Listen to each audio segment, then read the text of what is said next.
کہ جن کو تمام انسانیت، اقوام عالم، تمام مذاہب اور تمام ادیان کے لوگ اپنا امام اور پیشوا مانتے ہیں۔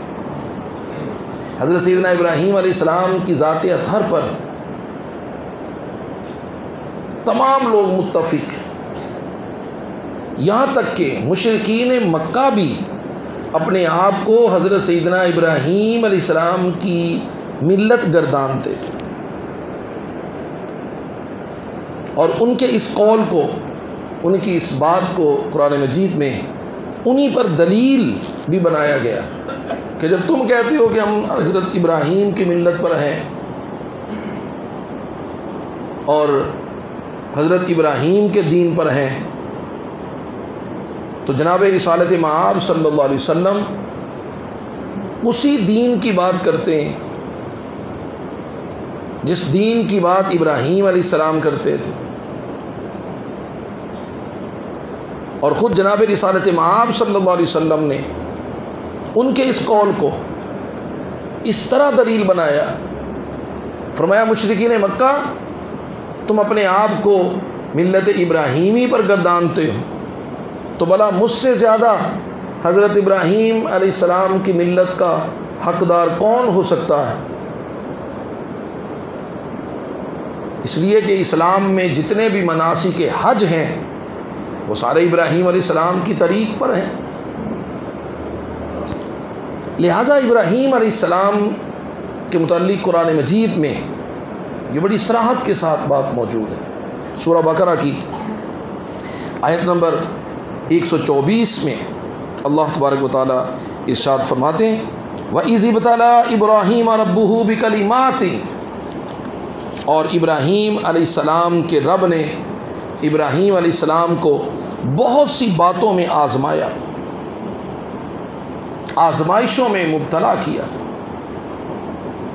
فَأَتَمَّهُنَّ، بس ابراہیم علیہ السلام نے ان تمام آزمائشوں کو پورا کر دیا، اور جب ابراہیم علیہ السلام تمام امتحانات میں کامیاب ہوئے تو اللہ تبارک و تعالیٰ نے فرمایا قال انی جاعلک للناس اماما، فرمایا بے شک ابراہیم میں آپ کو پوری انسانیت کا امام اور پیشوا بنا دوں گا۔ حضرات طبی طور پر 4 چیزیں ایسی ہوتی ہیں کہ انسان از حد تک ان سے محبت اور ان کو عزیز اور محبوب رکھتا ہے۔ گھر، وطن، اولاد اور اپنی جان۔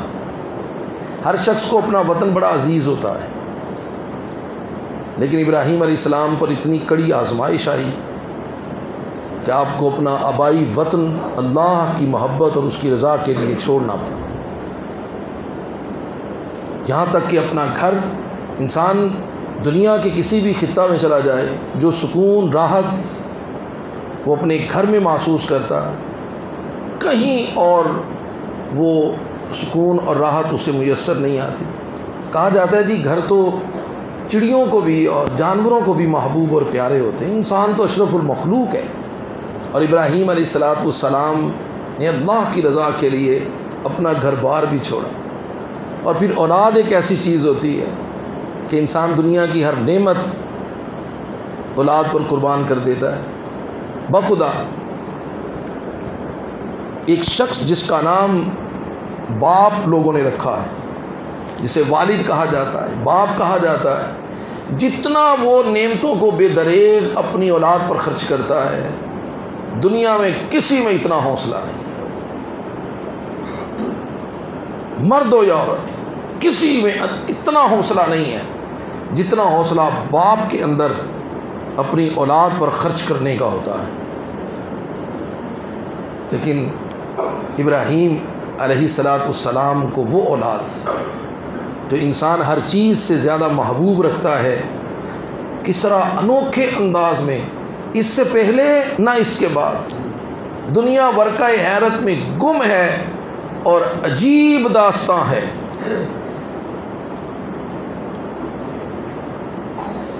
ایک تو بڑھاپے کی عمر کو جا کے پہنچے، دل میں اولاد کی خواہش پیدا ہوئی، ساری زندگی بغیر اولاد کے گزری۔ خواہش تو ہر شخص کے دل میں ہوتی ہے، لیکن اس خواہش نے جو زور پکڑا وہ بڑھاپے کی عمر کو تھے۔ راتوں کو اٹھ کر اللہ کے حضور دعا کرتے تھے، اور اللہ تبارک و تعالیٰ نے پھر اس دعا کو قبول کیا۔ ربی حب لی من الصالحین، کہا کرتے تھے مولا مجھے نیک اور صالح اولاد عطا فرما۔ فبشرناہ بغلام حلیم، اللہ فرماتے ہیں پھر ہم نے ابراہیم علیہ السلام کی دعا کو قبول کیا، ہم نے بشارت دی ایک لڑکے کی، بغلام، ایک لڑکے کی ہم نے بشارت دی، اور ہم نے کہا کہ وہ ایسا لڑکا ہوگا حلیم، وہ بڑا ہی بردبار ہوگا، حلیم ہوگا، تابع فرمان ہوگا۔ پھر اس کی تابع فرمانی کی مثال دکھائی۔ اسماعیل علیہ السلام پیدا ہوئے، پھر جوان ہوئے، ابھی لڑک پن کی عمر کو تھے۔ فلما بلغ معه السعي، جب وہ کچھ کام کاج کرنے کی عمر کو پہنچے، لڑک پن کی عمر میں، تو قال یا بنی انی ارا فی المنام، کہا اے میرے بیٹے۔ کتنا محبت بھرا جملہ ہے، باپ جب اپنے بچے کو کہتا ہے نا اے میرے بیٹے، ساری جہاں کی محبت کی مٹھاس اس جملے میں بھر جاتی ہے۔ انی ارا فی المنام انی اذبحک، چند لمحوں کے لیے اولاد کو اپنے سے جدا کرنا ہونا تو باپ کے دلوں پہ چھریاں چلتی ہیں۔ بعض اوقات لڑک پن کی عمر میں بچوں کو تحصیل علم کے لیے دوسرے شہر بھیجنا ہوتا ہے۔ پوچھیے ماں باپ سے، حالانکہ وہاں ہر قسم کی آسائش اور سہولت میسر ہوتی، اور اب تو حالات بڑے بدل گئے ہیں۔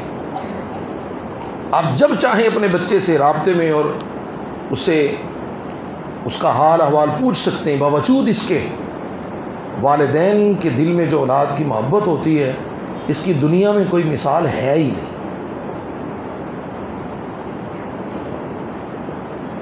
اور پھر اس بیٹے کو باپ کہہ رہا ہے انی اذبحک، میں تمہیں خواب میں ذبح کر رہا ہوں، فانظر ماذا تری، بتاؤ اب اس میں تمہاری کیا رائے ہے۔ اب یہ بھی ہو سکتا تھا کہ ابراہیم علیہ السلام چونکہ اللہ کی طرف سے حکم تھا تو بیٹے سے کہہ دیتے کہ بیٹا اللہ کی طرف سے حکم آیا ہے کہ میں تمہیں ذبح کروں۔ ظاہر ہے بحیثیت مسلمان جب اللہ کی طرف سے حکم آتا، جو چیزیں اللہ نے انسان پر فرض کی ہیں ان میں انسان کی مرضی کا دخل ہے ہی نہیں۔ اب دیکھیں نا، جو چیزیں ہم پر فرض ہیں، نماز فرض ہے، اب اس میں ہماری رائے کا دخل ہے ہی نہیں، اور یہ وقت نہیں ملتا جی، وہ جی ایسے ہوتا ہے جی ویسے ہوتا ہے۔ زکوٰۃ ہے تو مالک نصاب پر زکوٰۃ فرض ہے، بس دوسری کوئی رائے ہے ہی نہیں۔ قربانی ہے تو صاحب نصاب پر قربانی فرض ہے۔ میں نے پچھلے جمعے اس کی بڑی تفصیل بیان کی تھی کہ گھر کے جتنے افراد صاحب مال ہوں گے سب پر قربانی واجب ہے۔ اب اس میں چونکہ چنا کے ہے ہی نہیں، انسان کے پاس، انسان مکلف، پابند۔ ان اللہ اشتری من المؤمنین انفسہم، اللہ نے مومنوں کی جانوں کو خرید لیا، مسلمان بکا ہوا ہے، اس کا اپنا کچھ ہے ہی نہیں۔ تو جب حکم آتا ہے تو ساتھ میں پابندی آتی ہے۔ یہ نہیں فرمایا کہ بیٹا اللہ کی طرف سے حکم آ گیا ہے اب کیا کر سکتے ہیں، خواہ نہ خواہ کرنا ہی ہوگا، نہیں، کہا بیٹا میں نے خواب دیکھا ہے، خواب میں تمہیں ذبح کر رہا ہوں، فانظر ماذا تری، بتاؤ تمہاری کیا رائے ہے، تم اسے کیسے دیکھتے ہو۔ اب اس لیے اگر حکم فرماتے تو اگرچہ حکم کی تعمیل کرنا یہ اطاعت گزاری ہوتا ہے، فرما برداری کی ایک بڑی نشانی ہوتی ہے، اور فرما بردار بندے ہی حکم کی تعمیل کرتے ہیں، لیکن بہر صورت حکم میں ایک پابندی بھی ہوتی ہے۔ ان کو پابند نہیں کیا بلکہ حکم کھلا چھوڑ کر پھر ان کی رائے پوچھی، تو چونکہ اس لیے کہ نبی جو ہوتا ہے وہ اللہ کی ذات اور اس کی صفات کا مظہر ہوتا ہے. اب نبی کی زبان پر کلام اللہ کا جاری ہوتا ہے. چونکہ رب تعالیٰ نے فرمایا تھا فبشرناہ بغلام حلیم، ہم نے ابراہیم کو حلیم بیٹے کی بشارت دی ہے. تو اب اس کا حلم کیسے پتہ چلتا؟ فرمایا کہ اگر پابند کر دیا جائے تو حلم کی وہ اعلیٰ مثال قائم نہ ہوتی. پابند ہونے سے، مجبور محض ہونے سے حضرات وہ کمال انسان کو میسر نہیں آتا جو اختیار کے ساتھ، غریب آدمی ہو، کمزور آدمی ہو، بڑے آدمی کے سامنے، بڑے سے مراد امیر آدمی کے سامنے، افسر کے سامنے عاجزی کر رہا ہو، لوگ اسے کمال نہیں سمجھتے. ہاں اگر کوئی افسر ہو، وہ عام لوگوں کے بیچ میں، اپنی رعایا کے بیچ میں اور اپنے ماتحت کے سامنے کوئی امیر آدمی ہو اور وہ غریب میں عاجزی کر رہا ہو تو اسے کمال سمجھا جاتا ہے. اس لیے کہ وہاں اگرچہ کمال وہ بھی ہے، لیکن ایک حد تک وہاں اضطرار ہے، مجبوری کی کیفیت ہے. ماتحت جو ہوتا ہے وہ خواہ نہ خواہ اپنے افسر اعلیٰ کے سامنے عاجزی کرنے کا پابند بھی ہوتا ہے. تو وہاں کچھ نہ کچھ اضطرار یعنی مجبوری کی کیفیت بھی ہوتی ہے. اور جب کوئی افسر اور بڑا آدمی چھوٹے کے سامنے عاجزی کرتا ہے تو وہاں مجبوری کی کوئی شکل پیدا نہیں ہوتی، وہاں صرف اختیار ہوتا ہے. تو اضطرار کی کیفیت میں کمال وہ درجہ نہیں رکھتا، اس لیے یہاں اختیار بھی دیا گیا ہے. اختیار بھی یہاں سے ظاہر ہو رہا ہے کہ ابراہیم علیہ السلام نے اسماعیل علیہ السلام کی رائے پوچھی، اور اگر وہ منع کر دیتے تو انہیں اختیار تھا اس بات کا. فانظر ماذا ترا، یہ تو ہے ہی نہیں کہ اللہ نے حکم کر دیا ہے، وہی اتر آئی ہے اور حکم آ گیا، یہ تو ہے ہی نہیں. تو رائے پوچھی اور وہ آگے سے منع کر دیتے کہ اللہ کا خوف کیجئے بابا جان، کیا مجھے ذبح کریں گے؟ کیا کوئی باپ اپنی اولاد کو ذبح کرتا ہے؟ آج تک ایسا ہوا؟ کیا ایسا ہوتا ہے؟ مہذب سے مہذب معاشرے میں بھی ایسا تو نہیں ہوتا. بھلا یہ کیسے ہو سکتا ہے؟ نہیں، چونکہ اللہ نے فبشرناہ بغلام حلیم فرمایا تھا تو کہا یا آباتی، انہوں نے کہا تھا نا یا بنیا، اے میرے بیٹے، تو اس کے جواب میں کہا یا آباتی، اے میرے ابا جان. باپ کو سب سے زیادہ خوشی اس بات کی ہوتی ہے، باقی لوگ ہوتے ہیں نا جی، کوئی ملک صاحب کہتا ہے، کوئی حاجی صاحب کہتا ہے، کوئی شیخ صاحب کہتا ہے، کوئی حضرت صاحب کہتا ہے، کوئی مفتی صاحب کہتا ہے.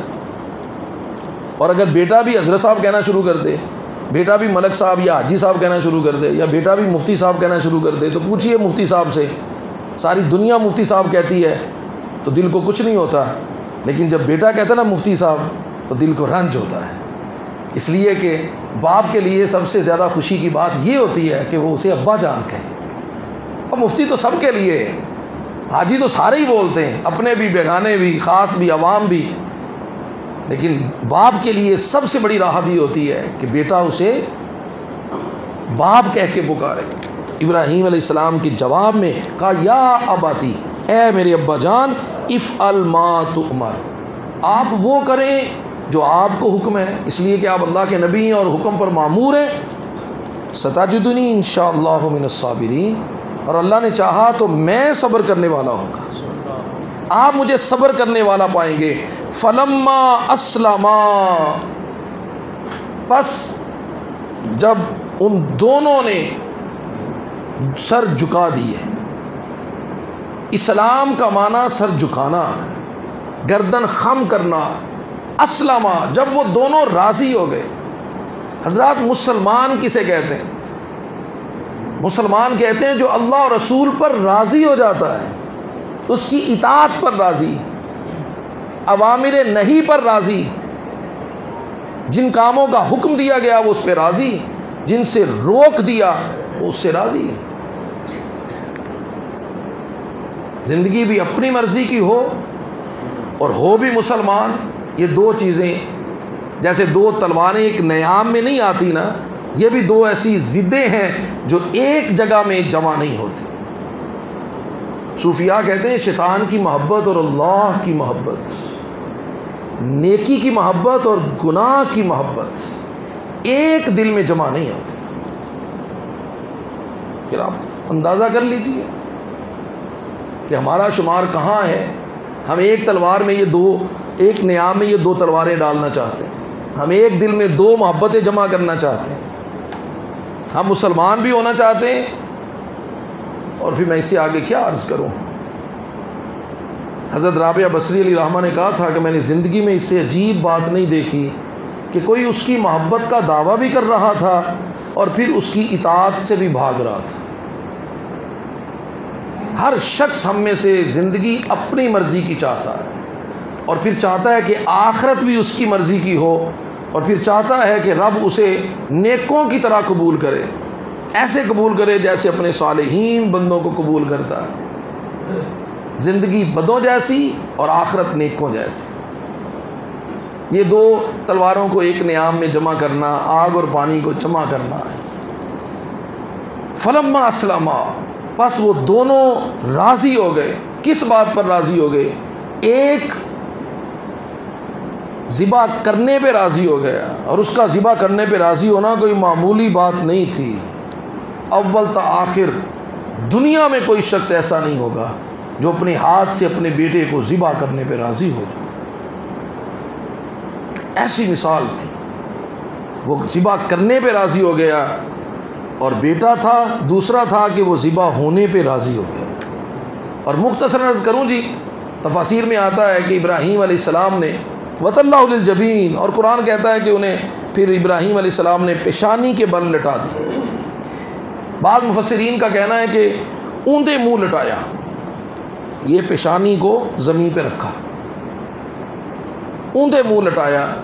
اور بعض مفسرین کا کہنا ہے کہ نہیں، لٹایا سیدھا تھا، لیکن سر کو گھما کر تاکہ گلے کی جو رگیں ہیں یہ تن جائے، تو گھما کر چہرہ جو تھا، جیسے آپ جانور ذبح کرتے ہیں تو جانور کو پہلو کے پر لٹاتے ہیں، لیکن گھما کر اس طرح اس کا چہرہ زمین کی طرف کھینچتے ہیں کہ اس کی پیشانی جو ہوتی ہے، ماتھا، وہ زمین پہ لگ جاتا ہے، اور اس کی رگیں جو ہیں وہ تن جاتی ہیں تاکہ وقت ذبح جانور کو تکلیف نہ ہو، اور وقت ذبح خون نکلنے میں آسانی ہو، رگیں تنی ہوئی ہوں تو کٹنے میں آسانی ہو۔ تو اس طریق پر ابراہیم علیہ السلام نے اپنے لخت جگر اسماعیل علیہ السلام کو لٹایا۔ یار خالی بیان کرنے سے انسان کی عجب کیفیت ہوتی ہے، تو اس ابراہیم علیہ السلام کی کیا کیفیت ہوگی جب انہوں نے اپنے بیٹے کو، اور آسمان نے یہ نظارہ، فضاؤں نے یہ نظارہ کیسے دیکھا ہوگا، کیا نظارہ ہوگا۔ فلما اسلم وتلہ للجبین، وہ دونوں راضی ہو گئے اور انہوں نے پیشانی کے بل بیٹے کو لٹا دیا۔ تفاسیر میں آتا ہے کہ اپنے آنکھوں پہ پٹی باندھی اور اسماعیل علیہ السلام کو رسیوں سے باندھا، اور پھر چھری چلائی، اور پوری طاقت سے چھری چلائی، اور چھری نہیں چل رہی، چھری رگیں نہیں کاٹ رہی، پٹی کھول دی اور اللہ کی بارگاہ میں گریا کی۔ کیا سمجھے؟ یہ سمجھے کہ شاید کچھ کمی رہ گئی ہے، جو میری قربانی قبول نہیں ہو رہی۔ اب چھری کے نہ چلنے پر خوشی نہیں ہے، اب چھری کے نہ چلنے پر دل غم زدہ ہے، اس لیے کہ وہ سمجھ رہے ہیں کہ یہ قربانی اللہ کے حضور قبول نہیں ہے جو چھری نہیں چل رہی۔ اور پھر چھری سے کہتے ہیں کہ چلتی کیوں نہیں؟ وہ زبان حال سے کہتی ہوگی کہ ابراہیم کیسے چلوں؟ تو چلنے کا کہتا ہے، میرا خالق مجھے چلنے سے روکتا ہے، تو کیسے چلوں؟ تیری مانوں یا اپنے مولا کی مانوں؟ تو بھی اپنے رب کا مطیع ہے اور میں بھی اسی کی مطیع ہوں۔ تو اسماعیل علیہ السلام نے عرض کیا، بابا جان رسیاں کھول دیں، رسی کھول دیں۔ کہا بیٹا کیوں؟ عرض کیا بابا جان اس لیے کہ ہو سکتا ہے کل کا قاری یہ سمجھے کہ مجبور تھا تو رسیوں سے باندھ کر ذبح کیا گیا، رہی بات تڑپنے کی تو تڑپوں گا نہیں، رسیاں کھول دیں۔ اور ابراہیم علیہ السلام نے رسیوں کو کھول دیا، پھر اللہ کے حضور التجا کی، توبہ کی پھر چھری چلائی تو چھری چل گئی، جب چھری چلی تو خوش ہو گئے اور دل میں دعا کی کہ مولا تیرا شکر ہے قربانی قبول ہو گئی، اور جب آنکھیں کھول کے دیکھا تو اسماعیل علیہ السلام تو پاس کھڑے تھے اور جنت سے آیا ہوا ایک دمبا جو تھا وہ ذبح ہو چکا تھا، وہ ذبح ہو گیا۔ وَنَادَيْنَاهُ أَن يَا إِبْرَاهِيمُ، ہم نے ندا دی اے ابراہیم۔ ابراہیم علیہ السلام نے جب آنکھیں کھول کے دیکھا تو کہا اللہ اکبر اللہ اکبر۔ جبرائیل علیہ السلام پاس کھڑے، وہ جو دمبا جنت سے لے کے آئے تھے، حکم ہوا تھا جبرائیل جلدی کرو، میرا ابراہیم چھری نہ چلنے پر بھی پشیماں ہے، وہ سمجھ رہا ہے مجھ سے کچھ خطا ہے، نہیں خطا اس کی نہیں ہے، ہم نے تو صرف آزمائش کرنی تھی، مقصد تو آزمانا تھا، مقصد اسماعیل کو ذبح کروانا نہیں تھا۔ اور جبرائیل علیہ السلام پاس کھڑے کہتے ہیں لا الہ الا اللہ، اور اسماعیل علیہ السلام نے کہا واللہ اکبر وللہ الحمد۔ تو قرآن کہتا ہے پھر اللہ نے ندا دی اے ابراہیم قد صدقت الرؤیا، بے شک آپ نے تو خواب کو ہی سچا کر دیا اے ابراہیم، انا کذالک نجزی المحسنین، تو جب آپ نے خواب کو سچا کر دیا تو ہم بھی احسان کرنے والوں کو ایسی جزا دیتے ہیں، ان ھذا لہو البلاء المبین، اور یہ بے شک اللہ کی طرف سے بڑی آزمائش تھی جس میں ابراہیم کامیاب ہوئے۔ وفدیناہ بذبح عظیم، اور جب ابراہیم اس آزمائش میں کامیاب ہوئے تو ہم نے بھی اسماعیل علیہ السلام کا فدیہ جو ہے وہ ذبح عظیم سے دیا، عظیم ذبیحہ ہم نے بھی بھیجا۔ اور وہ عظیم ذبیحہ کیا ہے؟ ایک تو جنت سے دمبے کا آنا ہے، اور دوسرا رہتی دنیا تک وَتَرَكْنَا عَلَيْهِ فِي الْآخِرِينَ، ابراہیم علیہ السلام کی یاد کو جانوروں کی قربانی کی صورت میں باقی رکھنا ہے، یہ ذبح عظیم ہے۔ حضرات اس سارے معاملے کو ہر سال پڑھا جاتا ہے، سنایا جاتا ہے، اور قرآن کہتا ہے وَاذْكُرْ فِي الْكِتَابِ ابراہیم، کتاب میں میرے ابراہیم کو یاد کیا کرو۔ یہ یاد کرنا، یہ قرآن میں آنا، یہ سننا سنانا، یاد رکھیے اس کا صرف ایک مقصد ہے کہ بندے کو پتہ چلے کہ بندگی کیا ہوتی ہے، سر تسلیم خم جو مزاج یار میں، اور قربانی بھی اسی کا درس دیتی۔ دیکھیں نا انسان اپنا مال بے دریغ مسلمانوں پہ خرچ کرتا۔ اللہ کے حبیب علیہ السلام سے عرض کیا گیا کہ حضور فرمائیے اللہ کی بارگاہ میں بڑا مومن کون ہے، اور اللہ کی بارگاہ میں مبرور اور مقبول ہونے کے لیے ہمیں کیا کرنا ہوگا؟ حضور نے فرمایا ایک تو سلام کیا کرو، اور دوسرا اپنے بھائیوں کو کھانا کھلایا کرو۔ اور یہ قربانی یہ اسی کھانا کھلانے کا ایک ثمر ہے، ایک شکل ہے۔ حضرات قربانی کو بخل کے ساتھ نہیں بلکہ قربانی کو سخا کے ساتھ، اور سخاوت بدل است، یاد رکھیے ہمیشہ سخاوت دل سے ہوتی، قربانی کو سخاوت کے ساتھ کیا جائے تو انسان اس کی حقیقت کو پہنچتا ہے۔ قربانی تحصیل گوشت نہیں ہے بلکہ قربانی اللہ کے حضور جھکنے کا نام ہے، اس کے احکام کی پابندی کا نام ہے۔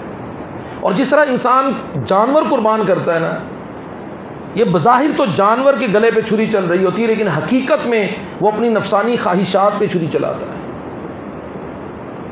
یہ قربانی کو لوگوں میں تقسیم کرنے کا جو درس تھا، حالانکہ قربانی تو محض خون بہانا تھا، ذبح کرنا تھا، اور جب خون بہا دیا، ذبح کر دیا نیت کے اخلاص کے ساتھ تو قربانی ہو گئی۔ تقسیم گوشت قربانی نہیں ہے، لیکن پھر پتہ چلے گا اس دل کے تقوی کا کہ اگر تو بخل ہے تو پھر تقوی نہیں ہے، اور جب اس کے نام پر قربانی کی ہے تو پھر اس کی محبت میں اس کے بندوں پہ خرچ کر رہا، تو یہ مسلمان کا مسلمان کے اندر جو اخوت ہے قربانی اس کا درس دیتی ہے۔ اگر قربانی ہے اور اخوت نہیں ہے، قربانی ہے اور تسلیم رضا نہیں ہے، قربانی ہے لیکن اللہ کی اطاعت پر بندہ راضی نہیں ہے، تو پھر جانیے کہ یہ نمود و نمائش ہے، یہ گوشت کا حصول ہے اور کچھ نہیں ہے۔ اس لیے کہ قرآن نے تو جا بجا کہہ دیا لن ینال اللہ لحومها ولا دماؤها، نہ ان کا گوشت اللہ کو پہنچتا ہے، نہ خون پہنچتا ہے، وَلَٰكِن يَنَالُهُ التَّقْوَىٰ مِنكُمْ، اور جو تمہارے دلوں کا تقویٰ ہے وہ اللہ کو پہنچتا ہے۔ لہٰذا صاحب نصاب لوگ ایک بات جانیے کہ زکوٰۃ میں اور قربانی میں فرق ہے۔ زکوٰۃ میں ہر وہ چیز جو نامی ہو، نامی کا مطلب یہ ہے کہ وہ مال ہو لیکن بڑھنے والا ہو تو پھر قربانی ہوتی ہے، اور پھر زکوٰۃ ہوتی ہے۔ لیکن قربانی میں مال کا نامی ہونا ضروری نہیں ہے، صرف حاجت اصلیہ سے زائد ہونا ہی کافی ہے۔ مثال کے طور پر ایک شخص کے پاس 2 گاڑیاں یا 4 گاڑیاں ہیں، وہ ایک گاڑی اس کے استعمال میں آتی ہے، ایک گاڑی ایسے ہی کھڑی رہتی ہے، اب اس پر زکوٰۃ نہیں آئے گی۔ 10 گاڑیاں بھی ہوں اس کے پاس، لیکن چونکہ وہ بطور سواری ہے، بے شک وہ سال میں ایک دفعہ استعمال کرتا ہے یا ایک دفعہ بھی استعمال نہیں کرتا، لیکن اس نے وہ مال تجارت نہیں ہے، سواری کے طور پر ہے، تو اس پر زکوٰۃ نہیں ہے، لیکن قربانی آئے گی، اس لیے کہ وہ اس کے استعمال سے جو چیز بھی زائد ہوگی۔ اگر کسی کے پاس 2 موبائل ہیں، ایک استعمال کا حاجت اصلیہ کا اور دوسرا اس نے ویسے رکھا ہوا ہے، تو اس کی مالیت اگر 75,000 یا اس سے زائد ہو گئی تو اس پر قربانی آئے گی۔ ایسے ہی شادی بیاہ کے جو جوڑے ہوتے ہیں گھروں میں پڑے، بڑے قیمتی جوڑے ہوتے ہیں خواتین کے پاس اور بعض مردوں کے پاس بھی زائد پڑے ہوتے ہیں، اب ان پر زکوٰۃ تو نہیں آئے گی، اس لیے کہ وہ مال نامی نہیں ہے۔ مال نامی کہتے ہیں جو وقت کے ساتھ بڑھتا ہو، جس کی قیمت میں اضافہ ہوتا ہو، لیکن قربانی آئے گی ہر وہ زائد مال۔ اب اسی طرح جب کرائے پر مکان دیا ہے تو جب زکوٰۃ ہوگی تو اس کے کرائے پر جو سالانہ کرایہ ہوگا اس پر زکوٰۃ ہوگی، لیکن جب قربانی کا اعتبار کیا جائے گا اب کرائے کا نہیں، بلکہ اب اس کی جو مالیت ہے اس کا اعتبار کر کے قربانی آئے گی۔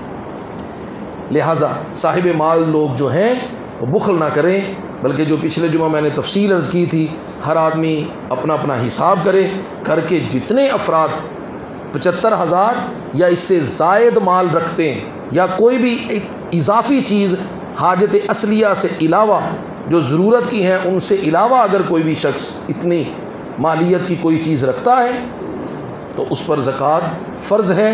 سونا ہو تو 7.5 تولے، چاندی ہو تو 52 تولے، اور مال تجارت یا کوئی اور چیز ہو تو پھر وہ 52 تولے چاندی کے حساب سے۔ تو ہر اس شخص جو بالغ ہو، مرد ہو یا عورت، اس پر قربانی فرض ہے۔ یہ بالکل غلط بات ہے کہ قربانی صرف سربراہ پر ہے اور باقی گھر کے افراد پر نہیں، ایسا نہیں ہے، بلکہ جتنے گھر کے افراد اتنا مال رکھتے ہیں ان سب پر قربانی واجب ہے، اور اس پر بخل نہ کریں، اس پر دل کا تقوی اللہ کے حضور پیش کریں۔ انشاءاللہ نبی علیہ الصلوۃ والسلام نے ارشاد فرمایا کہ قربانی کا خون کا پہلا قطرہ زمین پر گرتا ہے اور صاحب قربانی کے اللہ سارے گناہوں کو معاف کر دیتا ہے۔ قربانی کے خون کا پہلا قطرہ زمین پر گرتا ہے تو قبولیت کے لیے اللہ کے حضور پیش ہو جاتا۔ قربانی کے ایک ایک خون کے قطرے کے بدلے میں اللہ صاحب قربانی کرنے والے کے گناہوں کو معاف کرتا ہے۔ خون کے ایک قطرے کے بدلے میں ایک گناہ معاف کر دیا جاتا ہے، ایک بال کے بدلے میں ایک نیکی عطا کر دی جاتی ہے۔ اور رسول اسلام نے فرمایا قیامت کے دن تمہاری پل صراط پر سواریاں ہوں گی، اس لیے خوب فربا، خوبصورت اور موٹی تازی قربانیاں اللہ کی بارگاہ میں پیش کیا کرو۔ حضرت عبداللہ ابن عمر کے بارے میں روایت ہے جی کہ بڑی خوبصورت قربانی لیا کرتے تھے، خوبصورت جانور لیا کرتے تھے، اور پھر اسے مزین کر کے، آراستہ کر کے، نہلا دہلا کے، خوبصورت بنا کے پھر اپنے غلام کے ہاتھ میں اس کی رسی دیتے اور کہتے مدینے کی گلیوں میں گھماؤ، جو شخص پوچھے گا تو بتانا عبداللہ ابن عمر کی ہے۔ مقصد کیا تھا کہ لوگوں کے اندر شوق پیدا ہو۔ آج اگر کوئی کر لے تو لو جی یہ تو ہمارے پاس تو سوائے کرٹیسائز کرنے کے اور سوائے اگلے بندے کی دل آزاری کرنے کے اور کوئی ہمارے پاس پہلو ہے ہی نہیں۔ کوئی بیچارہ کتنے بھی محبت اور کتنے بھی شوق کا مظاہرہ کرتا ہو، ہم نے کردار کشی ہی کرنی ہے۔ یہ قربانیاں خوبصورت لینا، محلے میں گھمانا، یہ بچے گھماتے پھراتے ہیں، اس پر صرف ایک ہی پہلو نہیں ہے کہ بس ایک پاسی طور پہ، یہ اس سے شوق پیدا ہوتا ہے، ذوق پیدا ہوتا ہے، اور شوق اور ذوق پیدا کرنے کی نیت سے، اور قرآن مجید میں واضح موجود ہے۔ اللہ فرماتے ہیں جو اللہ کے بندے ہیں کبھی لکا کے خرچ کرتے ہیں تو کبھی دکھا کے خرچ کرتے ہیں۔ جب چھپاتے ہیں تو وہ کہتے ہیں جس کے نام پر دیا ہے وہ جانتا ہے، اور جب دکھاتے ہیں تو کہتے ہیں میں خرچ کرتا ہوں، مجھے دیکھ کر کوئی اور بھی کرے گا۔ اللہ میرا اور آپ کا حامی۔